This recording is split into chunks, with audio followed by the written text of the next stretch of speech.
Je rappelle quand même qu'on a divisé presque par 2 le nombre de personnes et notamment de gardes forestiers qui, dépendent de l'ONF, donc de l'Organisme national des forêts, de l'Office national des forêts. Donc en fait, on est dans quelque chose où on accuse ceux qui, dénoncent la Non, catastrophe, mais sans mais accuser, Sandrine Rousseau, on regarde pas du bon côté. vous aviez Non, mais vous-même, par l'Office exemple, national des évoqué le forêts fait attendez, vous aviez vous-même évoqué le fait, par exemple, de laisser les forêts vivre et laisser les milieux oui, naturels, vivre. oui. Sauf que dans certains endroits, on voit bien qu'il faut débroussailler, qu'il faut des accès pour les pompiers.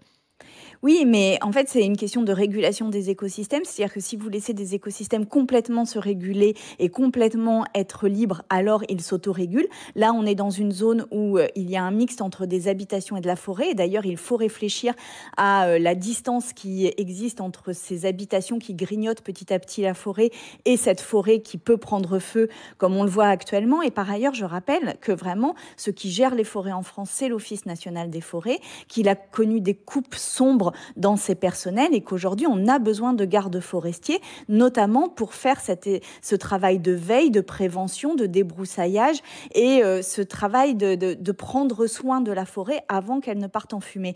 Donc là, enfin, ne nous trompons pas de coupables. Moi, je veux bien qu'on accuse les écologistes des feux qui sont actuellement en Gironde, mais je pense vraiment qu'on C'était se pas ma trompe question. complètement de coupables si l'on fait ça. Et on ne regarde pas, encore une fois, le problème tel qu'il est. Le problème tel qu'il est aujourd'hui, c'est que nous sommes dans un aveuglement et un déni de la gravité de la situation climatique. Il nous faut changer. Et encore une fois, c'est quelque chose aussi, c'est enthousiasmant. C'est-à-dire que c'est le moment où on peut revoir nos rapports sociaux, notre manière de faire société, notre manière de vivre, ce qui est important, ce qui ne l'est pas, Mmh. ce à quoi on est capable de renoncer et ce qu'on veut garder. Et finalement, peu de civilisations ont eu des questions aussi existentielles à se poser en temps de paix.